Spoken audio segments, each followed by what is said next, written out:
It might be the middle of May, but we've still got plenty of college basketball news always happening. Duke basketball never stops, and that's certainly the case on this Wednesday edition of the program. Excited to have my buddy Donald Wine II from the Duke Basketball Report back with us to talk about some offseason news and notes. The Jon Scheyer era is off and running. We discuss all of it on today's edition of the show. Let's get right to it.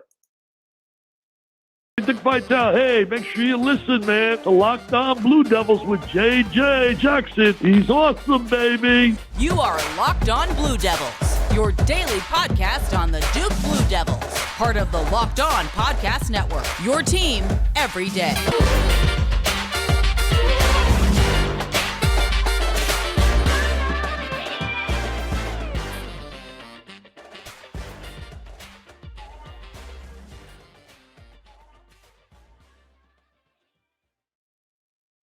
Hello, everybody, and welcome into another edition of the Locked On Blue Devils podcast. So great to have you here with us on this Wednesday. Thanks for making Locked On Blue Devils your first listen or your first watch every single day. Follow the show on Twitter at LO_Blue Devils. My name is JJ Jackson, the host of this podcast. You can follow us on Twitter at _JJ_Jackson_. Thank you for making Locked On Blue Devils a part of your routine each and every day. As I mentioned a moment ago in our teaser, on today's program, we've got Donald Wine II, our good buddy from the Duke Basketball Report, kind enough to join us here on today's show. It'll be awesome to catch up with him and talk about some offseason news and notes. And Donald, I was kind of sitting here reflecting a little bit. Here we are over a year into the history of the Locked On Blue Devils. And as day ones know, it was the Duke Basketball Report that kind of inspired the conversation to join the Duke podcasting community. And you guys have really helped with the launch. I'm glad to have you back here on the show and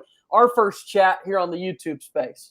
Yeah, thanks for having me. And look, man, I just heard the drop with Dick Vitale. Like you're getting up there, man. Like we don't have a Dickie hit. Like we gotta step our game up over here. No, it's exciting for sure to be able to talk hoops and Duke basketball. I mean, you can get connected with just about anybody if you're in the right circles and that sort of thing. So. Kind of wild. We the last time we had you on the show, it was right before the NCAA tournament happened for Duke, and all of a sudden they make a run to the Final Four. What a run it was! The ending wasn't what we wanted it to be, but man, just to kind of think back, and it's so hard to do it, but they were able to go to their 13th Final Four in K's final season. Yeah, it's incredible, just the run that they had. And I know entering March, when we were last on the show, we were kind of talking about some of these questions that this team had facing, the ACC tournament, NCAA tournament, what was going to happen. And they kind of, that's the magic of March, right? Like we're able to put it all together and really make a run for the ages. And if you think about it, Coach K, 42 seasons, 13 Final Fours, he went to a Final Four in almost like a quarter of the seasons. Like that's remarkable. So yes, it wasn't the magic storybook fairy tale ending. The clock struck midnight on us at the Final Four, but to get to that Final Four was just a remarkable run. It was fun to be a part of it in a small way, and it really just to watch this team grow so quickly in the month of March. And so now Coach K has left the program, not left the program. We see him there all the time, but obviously Scheyer taking over. He's put his coaching staff together. Let me start there. What have you thought about the coaching staff, Donald? Great so far. I mean, we had the expected, I think, when we had the unexpected, we had the expected, and we had the wow. Yeah. The unexpected was Nolan Smith departing for Louisville. Very, very sad to see him go, but love the fact that he's going to his second home in Louisville. And I know he's going to do big things for that program. But then naming Emil Jefferson, that was the expected. Really happy for that. And seeing him in practice firsthand, I know that he has a rapport that the players respond well to, and they want to play for him. He has that energy that this program always wants and desires. And then getting Jay Lucas, that's the wow factor. That was the whoa. Like we're branched out to the program for the first time in 25 years. But also to get him, a guy who wanted to come to Durham, who wanted to be a part of this, and who has that little bit of a connection to Durham with his dad being from Durham. I think that was the wow factor. And I think, his recruiting experience, the staff is ready to go. So it's May, and we've got this new coaching staff coming in, and Scheyer is no stranger to Duke basketball, having played there, being on the staff and that sort of thing. outside of the obvious, which is, hey, this isn't Coach K, who was there for 4+ decades. Does Duke basketball kind of feel like we're in sort of a normal period at this time of year, or are there tangible things that you can kind of look at and know that, yeah, we're in May, it's dead, and it just kind of feels like a normal Duke basketball offseason? No, this isn't normal at all. I mean, and it shouldn't be. This is the first time in my lifetime we've had an off season like this, right? And for a lot of people, it's the first time that we've ever had to deal with a coaching transition and how that staff gets put together. Even talking about the staff, right? Like we used to talk about that once every couple of off seasons when someone would leave for a head coaching position. So these are all new things, and it's okay to think what is in the unknown. And really, the big question is, Jon Scheyer and this coaching staff have not held a practice yet. They don't have a full team yet. We're still waiting on guys' decisions, right? Not just, Trevor Keels in the combine, which is this week, but also, some of the guys on the portal that we've been talking to who may also be factoring in their decisions as well. So it's different, but it's exciting because we get to see Jon Scheyer make his mark on this program almost immediately. We've seen it on the recruiting trail, and now we're seeing the steps of how he is going to really run the day-to-day bits of this program. It's hard. I mean, you want to know instant gratification in a lot of ways, and just to know exactly how it plays out. But this is what we do in the life of sports fans. I know in a lot of cases, and of course, Locked On Blue Devils talks all things Duke athletics, right? And we're getting set for another brand new era with Mike Elko taking over the football program. And you want to know how is it going to be? How's it going to be? How's it going to be? In a lot of ways, you can't answer those questions until you have wins and losses on your record. And so you've just got to kind of find ways to evaluate it. But that's exciting, right? That we've had this new chapter of filling out a new coaching staff. Yeah, absolutely. And you mentioned football too. Like we haven't had those. I mean, in the last 15 years, we haven't had that many turnover there either. Like that's a big deal where, in the same offseason, and if you think about it, just going back to just late 2020, we've had men's basketball, men's football, and women's basketball, all with coaching changes and really having, again, excitement building around the program. The women's side, Kara Lawson, bringing in a lot of players from the transfer portal. We'll see how that works out too. So it's really, this is an interesting offseason, but it's exciting because we get to experience what these coaches are going to do to kind of bring their legacy and bring their skills to this program and see how Duke football, Duke basketball, and Duke men's basketball and Duke women's basketball does in the fall. It's going to be great to watch. Let's take a look at the men's basketball team, some of the questions they still have. Again, it's NBA Combine Week, and I want to talk a little bit more about that with Donald Wine in just a moment. Before we do that, however, I want to take a moment to tell you about our good friends over at Built Bar. All right, here's the situation. Imagine dipping your finger into a plastic tub of birthday cake frosting and then opening your eyes and realizing that was only 150 calories and 16 grams of protein. That's what it's like to eat a birthday cake puff from Built Bar. I just realized my birthday cake cuffs. I just received them, I should say. And it's awesome. I've never had anything like this before. Wasn't expecting the package from our friends at Built Bar. They always keep you on your toes. And so grateful that they sent birthday cake puffs right to my door. If you haven't tried them, I'll let you in on a little secret because that's what friends do. It's a chocolate-covered marshmallow protein bar that I have with me every single day. And now they've got this new flavor, the birthday cake puffs. You got to try them. 150 calories, 16 grams of protein, and only 9 grams of sugar. Here's what you could do. You can go to built.com, use promo code LOCKED15, LOCKED15, and get 15% off your order. Use promo code LOCKED15, LOCKED15, to get 15% off your order at built.com. Back on Locked On Blue Devils, JJ Jackson hanging out with my buddy Donald Wine II from the Duke Basketball Report. The DBR podcast is something that you could find wherever you get your podcast. Just search Duke Basketball. It'll be one of the top results that come up, and they do a great job of breaking down the offseason. We've had a lot of different topics and storylines. The biggest one, of course, Donald, is that right now the NBA Combine is going on. All 5 Duke players that declared or invited and accepted their invites to be there. And look, in a day and age where Duke basketball, we're so used to year after year after year, draft pick after draft pick after draft pick being selected. Again, just to be invited to the Combine is one special thing. 76 players invited 5 of them go to Duke, but that's where we're at this week. Yeah, it's really exciting. Obviously all 5 players are there. The eyes, I guess, of Duke Nation are on one, and that's Trevor Keels, because he's the one that has declared and kept open his option of returning to school.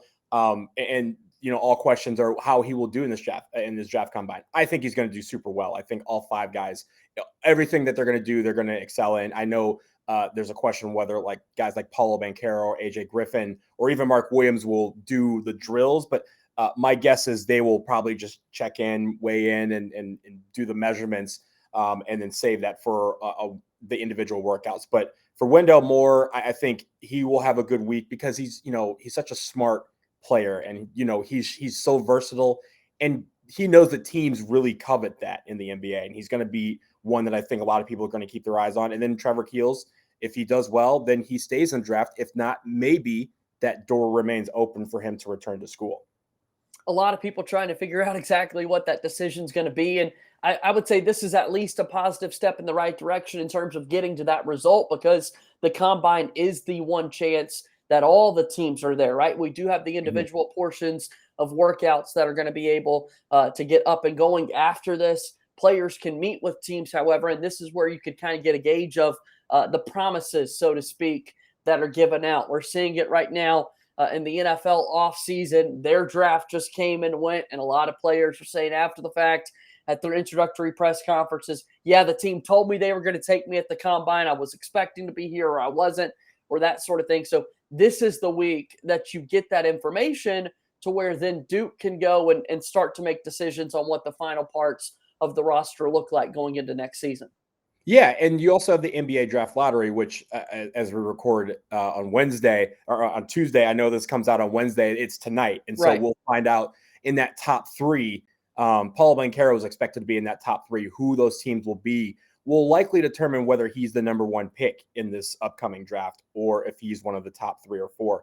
I think there's 4 guys that are really up for those 3 spots. So it's all exciting, right? I'm a big Detroit Pistons fan in the NBA, so they have a chance at securing Paulo Banchero. Please go get him. But I think those sort of things are all questions that we all have.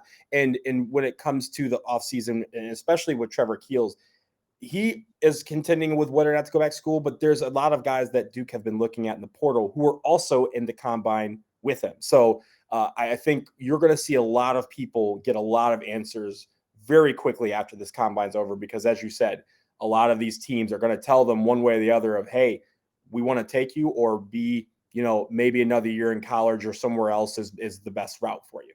My gut has very much been in the Trevor Keels is going to ultimately stay in the NBA draft and not return to Durham. Is that kind of where you're at, Donald? Yeah. So I even talked about this on our show. I think when it comes to Duke, first of all, Duke has great, rapport with all these teams. Under Coach K, we haven't had a lot of guys test the waters, so to speak. I believe in recent memory, there's 3 guys that have done it. 2 of them have decided to remain in the draft. Only Javin DeLaurier came back to school after testing the water. So, and it's because Duke has such, a network of people that will give them those guarantees, or those, that constructive criticism, if you will. They'll give it that straight up, and they'll go, hey, before you make this decision, let's see what teams are thinking about you. And that way, when our guys make our decisions, they're making the most informed decisions possible. I think with Trevor Keels, with this draft, and it's no slight against him or against the network, but he decided he needs to learn a little bit more, or he needs to say, or he's at that point where he says, hey, if I play well, then maybe I play my way into the first round of this draft. And I think that's a great way for him to go test his mettle, see what he needs to do to succeed. Or he can go and say, hey, look, I'm better than these guys. I've gotten a few teams that say they're going to take me. I'm gonna stay in this draft. And I think he is going to ultimately stay in this draft, because again, that history of Duke players testing the waters ultimately leads to them getting the decisions they need to stay in this draft. Like you said, it is a Tuesday that we're recording this on a Wednesday, Locked On Blue Devils. So tonight we'll see the NBA draft lottery. Very excited to see what that looks like and to see where Duke players could possibly end up, not only for the top 3, but again, we've got 3 Duke players, really, when you look at AJ Griffin, Paulo, and Mark Williams, that are likely lottery picks. So they'll kind of get an idea of what that looks like and all of that's coming up. I want to talk about the roster going into next season and kind of what that looks like very early here in the summer as we're doing a Wednesday edition of Locked On Blue Devils. Today's show is brought to you by our friends at Rock Auto. Save time and money when you choose Rock Auto. You go and you look for all of the different parts for your car to really improve. When the ever-increasing number of makes and models, it's now impossible for your local auto chain, auto parts store to stock all the parts that you need. Why endure the often pointless or seemingly intimidating questioning like, is your Odyssey an LX or an EX? Do you know those answers? While the person behind the counter orders the parts on their computer when you could be doing this at your house, as you can go to rockauto.com. Why choose to often spend 30%, 50%, or even 100% more from a chain store or a car dealership when you can get the better deals at Rock Auto? Rock Auto is a family business serving do-it-yourselfers for over 20 years. Rock Auto prices are reliably low for every customer. They have everything you can need: brake parts, tail lamps, motor oil, or even new carpet. Go explore their easy-to-use website today to find the solution for your auto parts needs. Go to rockauto.com right now and see all the parts available for your car or truck. Right, Locked On Blue Devils in their How Did You Hear About Us box so they know that we sent you. Amazing selection, reliably low prices, all the parts your car will ever need. Visit rockauto.com. Final segment here on this Wednesday edition of Locked On Blue Devils. JJ Jackson with Donald Wine II from the Duke Basketball Report. Give folks the synopsis. It's the first time that they're seeing you on our YouTube show and listening to the podcast. They're remembering the voice, Donald, but tell us a little bit about the Duke Basketball Report podcast, what you guys got going on. Yeah, we're in the off season, and as you know, April was very busy with a lot of decisions, whether it be with the coaching staff or with the players, but also we were doing some fun topics. We had a one and done draft where we kind of drafted teams of all the one and dones that have ever come out of Duke University and what those teams will look like. So definitely chime in there. You can reach us on Twitter at DBRSBN and also just wherever you get your podcasts. Definitely tune in after you listen to JJ, of course. And then, this summer we have Return to Glory, which was a story that we did on the 2001 national championship team. We're going to finish that this summer. We did the first half before the season started, and then we're going to do the second half. And really, just as news comes, we're going to, be right all over it, because I think this offseason is going to be very telling as to how this first season is going to go under Jon Scheyer. And I think a lot of excitement is around that, more so than previous years, because, again, it is a new beginning for us. I've told Jason I'm so thrilled that Return to Glory is returning. It was so cool to hear the conversations and the 2001 national championship team sort of reflect back. And I might have to revisit that here in one of the offseason shows on Locked On Blue Devils, because it's such good stuff. Again, you can find it wherever you get your podcast. So we take a look at Duke basketball going into this next season, and clearly the Trevor Keels decision is important so Duke can officially know what the roster is going to look like. Do they need to go and find another player to add via the transfer portal? We saw that there were reports after conversations with A.J. Green from Northern Iowa that Duke is very much so in the fix, along with Iowa State, where his dad is now on the coaching staff. But so you really feel like that's where Duke is going to go, to the transfer portal? Could you see a world where maybe no other players are added to the mix, Donald? Oh, yeah, absolutely. And we've already, if you think about it, we've already had two. Ryan Young and Kale Catchings have already committed through the transfer portal. Getting a third one, if it's A.J. Green, I think that will be a great get, because he's a great shooter. And I think if you're thinking about question marks for this next year's team, that's probably the one that can be satisfied very quickly with an addition from the transfer portal. But I think ultimately, on their transfer portal number one board is the return of Trevor Keels. So if Trevor Keels comes back, I think we're set. If we get A.J. Green, we're also set. And if we stay pat, someone will step up. And I think that's the beauty of Duke basketball. We still have guys on this roster who can shoot the basketball. Joey Baker, once he's healthy, he's back for another year. He can shoot the rock, and we have some of these younger freshmen who are going to be poised with getting the ball to the rack and making a lot of baskets. So I think with the transfer portal, we can get an established guy, and I think that's great. But if we don't get him, we're still in great shape, and we're looking to see how this team gels under Jon Scheyer.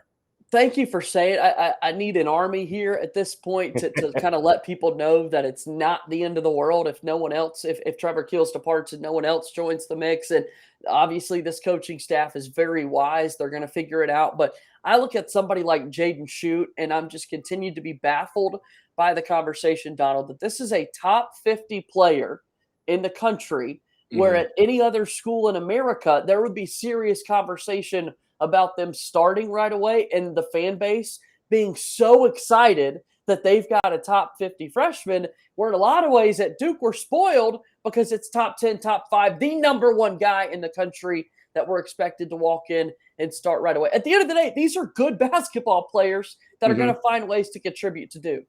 Yeah, absolutely. And honestly, we've heard rumblings and they have cooled in recent weeks, but there were rumblings about Caleb Foster reclassifying and coming in this summer if that need arose too. And that could still be on the table. I don't think that's very likely, but I do think that it's something that, again, never say never. That could happen.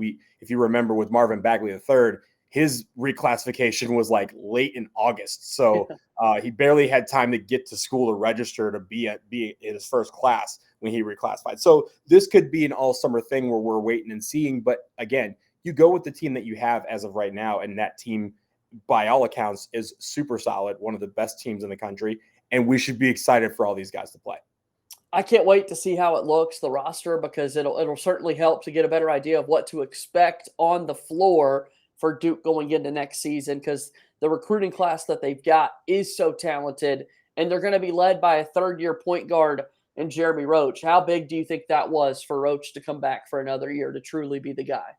I think that once the season was over, that was Jon Scheyer's first recruit, was to keep Jeremy Roach in Durham, because I think we have learned throughout the years that an established point guard is the key to success, not just for Duke, but for any team that does well in the NCAA tournament or goes all the way. They have to have experience in that backcourt, and we have it. And he's going to be the floor general. I assume you can assume that he's going to be one of the captains of this team, because he's going to be tasked with that leadership responsibility. And I think Jeremy Roach, just the leap that he made at the end of the season, if he can continue that trajectory, we're looking at one of the top guards in the country, regardless of class, when this season comes out. So I'm really thankful that he decided to stay. I'm really glad that he's going to be sticking around. I think he's going to be the reason. He may not be the guy who leads the team in points, but he is going to be the leader that carries this team to success.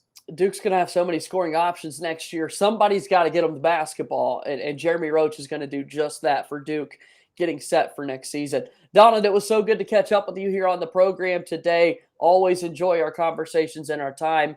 Again, at BlazingDW on Twitter is where folks can find you. They see that on the screen right now if they're watching us here on YouTube. But if someone's new and they're not familiar with what all Donald Wine does in the sports world, I know you're very plugged in there with multiple SB Nation sites. So kind of give us an overview again of what all you got going on. Yeah, so I am the manager of starsandstripesfc.com, which is the U.S. national team website over at SB Nation. I also do the podcast for them as well, so you can find me over there. Also, Black and Red United, which focuses on DC United. I write for them from time to time, and then do this podcast as well, the Duke Basketball Report. Find us. We have a forums list, so you can come and always have the conversation. It's our friendly neighborhood pub, so to speak. So join us over there at DukeBasketballReport.com.